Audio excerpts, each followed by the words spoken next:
projeto começou na Rua Rio Grande, com a mocidade essa presidida na época pelo hoje pastor Antônio José Dias Ribeiro. E ali começou um movimento missionário muito interessante e que, depois de orarem durante algum tempo, aquele grupo de jovens foi motivado, com o apoio do pastor de então, que era o pastor Luiz Gonçalves, a criar um projeto denominado Projeto Campos Brancos. Então fomos começar a nos organizar para enviar o primeiro missionário. Então, com isso, no dia 1º de setembro, ainda de 92, nós estávamos enviando o primeiro casal de missionários da IEAD para um povoado, que hoje é a cidade de São José do Xingu, no Mato Grosso. O segundo missionário a ser enviado foi o José Ribamar Silva, para o Ibipira, aqui do Maranhão. Depois o Salmo Batista foi enviado para o Camarão, no Tocantins, município de Praia Norte. Depois o Dairo Avelino foi enviado para Itepecuruzinho, também no Maranhão. E depois nós começamos a enviar mais, Deus foi abrindo as portas. Em 94, aliás, nós estávamos mandando o primeiro missionário para fora do Brasil, para a Bolívia, foi o primeiro país contemplado. Mandamos o Clidenor. No início nós pensávamos assim: daqui a 10 anos nós temos 10 missionários no campo. E eu pareço assim, ver Deus olhando lá de cima para nós e dizer: ei meninos, vocês não sabem o que eu vou fazer através de vocês.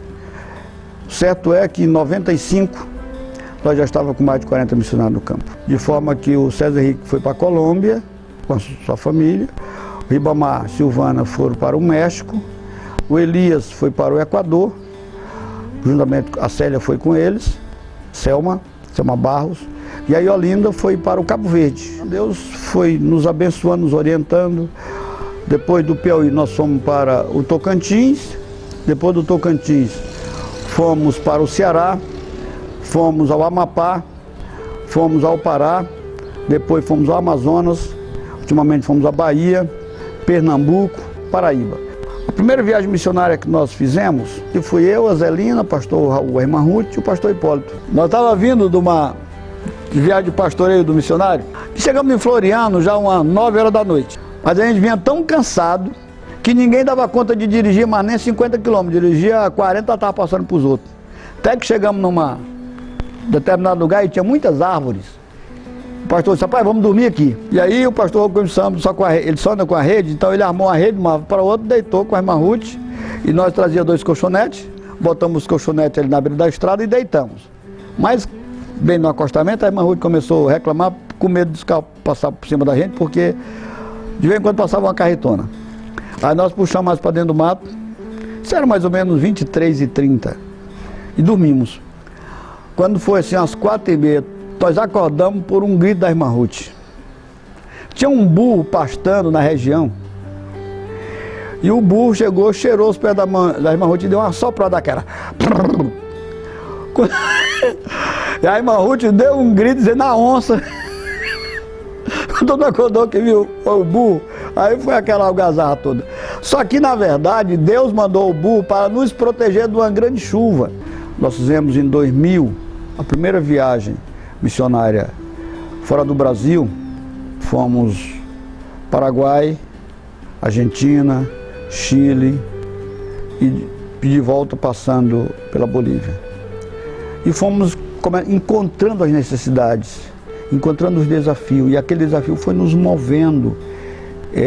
Quando eu digo nós, estou falando assim, a cabeça da igreja, o pastor presidente, alguns coordenadores de área, a diretoria da Secretaria de Missões. Então foi muita gente sendo envolvida, Deus foi nos envolvendo. Eu me lembro que nós chegamos no México e botaram uma pimentinha lá bem apertada para nós, é uma pimenta do tamanho dos nossos pimentões aqui, mas a bicha é bastante ardelosa, e eles refogam ela na gordura, e aí botaram na mesa, no almoço, as irmãs colocaram lá, e ficaram todo mundo ali ao redor da mesa, vendo qual seria a nossa reação. Como eu já sabia da situação, eu disse: ó, todo mundo tem que comer. Era eu, o pastor Raul, o pastor Nonato e a pastora Antônia da Shalom, e eu tive que bancar, eu não sei se foi esperto ou se foi inteligente, eu sei que eu botei ela na boca e engoli inteira. Mas teve os outros que foram mastigar ela, saiu água pelos olhos, pelo nariz, pelo ouvido, de tanto ardor. Nós chegamos outra vez na Bolívia, lá numa casa até, pessoal de classe média alta, e nos ofereceram um jantar. Aí veio um arroz branco muito bem cozido, muito bacana, um molho de tomate bem temperado, gostoso, e começamos ali a comer. Quando lá vem o polho ou o frango, cortado em 4 pedaços, modelo medieval, cozido só com água, sem sal e sem nada mais, branquinho. Ora, para um brasileiro, um maranhense, um nordestino acostumado a comer um frango a molho pardo ou torradinho ali a passarinha, para comer o bicho branco, sem sal, não desce. Ninguém nos avisou que aquele molho é para você cortar os pedacinhos pequenos, fecha no molho para engolir. Mas teve alguns dos nossos companheiros já tinham comido o molho todo, só estava o arroz, e agora para comer aquele frango. Botava na boca, inchou de um lado, inchou do outro, não desceu, tem que botar para fora. Sabe o que aconteceu com aquela família? Saiu da igreja, porque nós não comemos a comida deles. Se sentiram rejeitados. Quando nós voltamos dessa viagem, nós voltamos conscientes que os missionários precisariam saber mais antes de ir para o campo. Eles estavam tendo dificuldade por falta de informação. Então daí começamos a pensar de como treiná-los. A primeira turma, a primeira orientação que nós demos foi palestras à noite, de segunda a sexta, 1 hora de palestra à noite. Curso mesmo, uma turma de 15 alunos, 20 horas aulas. Muita gente já passou por aqui, já treinamos aí, está chegando quase a 2.000 pessoas que nós treinamos. A maioria estão no campo. Aqueles que não estão no campo, que não foram para o campo, mas nunca mais foram as mesmas pessoas, estão produzindo nas suas congregações, nas suas cidades de onde vieram. As pessoas perguntam, quanto é o custo do curso? Para o aluno é custo zero. Para a igreja quem envia também é custo zero. Bem verdade que quem vem ou quem manda puder trazer uma oferta, é bem-vindo. Nós não vamos recusar, vamos aceitar. Agora, para nós o curso é caro. E por que nós bancamos o curso, mesmo sendo caro? Porque nós aprendemos uma lição muito simples, porém muito poderosa. De graça recebei, de graça dai. Em 2003, nós falamos, discutimos que queria um país para nós adotarmos, para investir maciçamente. Na minha mente estava a Venezuela, na mente do pastor Raul estava o Paraguai.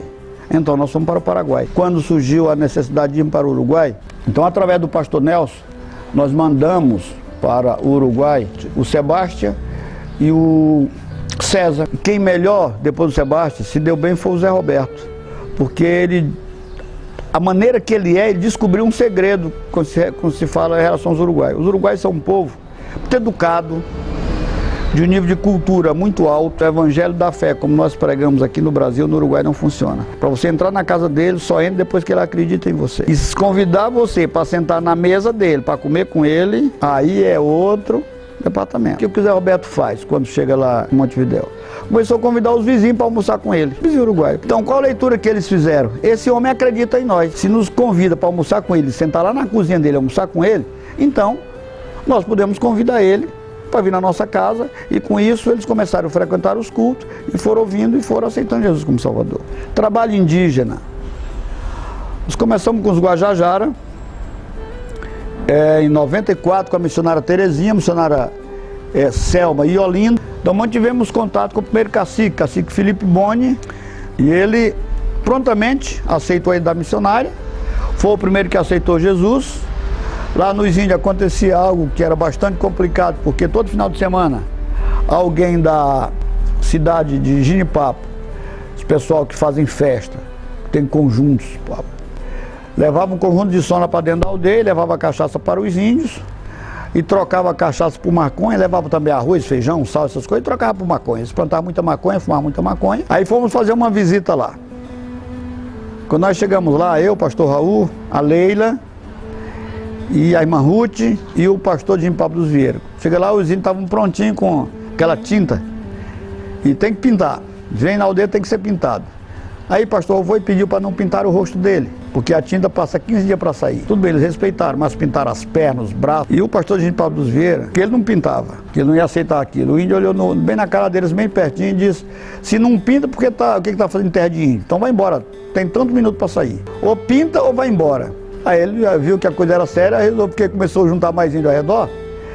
Então ele resolveu se deixar pintar. Às vezes, chegavam as festas deles, eles iam para as festas dele lá, e enchia a cara de cachaça. Quando dava no outro dia, chegava tudinho lá na casa da Terezinha. Terezinha, índio bebeu cachaça, índio quer ser crente de novo. Aí ajoelhava todo mundo, aí ela orava por ele, saía todo mundo feliz. Agora, no dia que ela não quis orar, zangou a aldeia toda. Que se eles fossem para o inferno, o culpado era ela, porque não queria mais, queria fazer ela ser crente de novo. Então hoje já não é mais assim, eles já se conscientizaram que a vida cristã é diferente. O Nordeste tem vivido um movimento evangelístico muito forte, muito bom. Todavia, a situação era tão caótica que ainda há muitos distritos no Nordeste, com até 2.000 pessoas, sem a presença do Evangelho. Dentro do Maranhão, há distrito com 800 pessoas sem a presença do Evangelho. Ainda dentro do Maranhão. Porque as igrejas geralmente se ocuparam com as cidades, mas não se ocuparam com os distritos, com o interior. Eu faço 4, 5, 6 viagens no Nordeste por ano, visitando missionários. Cada viagem roda em torno de 3 a 6 mil quilômetros. Imperatriz é a das secretarias de missões do Brasil que eu conheço, a que melhor faz o pastoreio de missionário. E eu não sei, não é pretensão que eu vou dizer, mas assim como o pastor Valdemar Carvalho era a maior autoridade, pastoreio missionário fora do Brasil, eu creio que hoje quem mais faz pastoreio dentro do Brasil sou eu, e com a equipe SEMAD. E o pastor Raul, sempre que pode, que tem um tempinho, vai conosco. E nesse longo dos anos, foi enviado mais de 1.000 missionários para o campo. É bem verdade que não estão todos no campo, muitos retornaram, muitos pediram para sair, depois de algum tempo, outros mudaram, outros ficaram nas convenções que trabalhavam com pastores. Tem gente fora do Brasil, desligado, mas são pastores lá.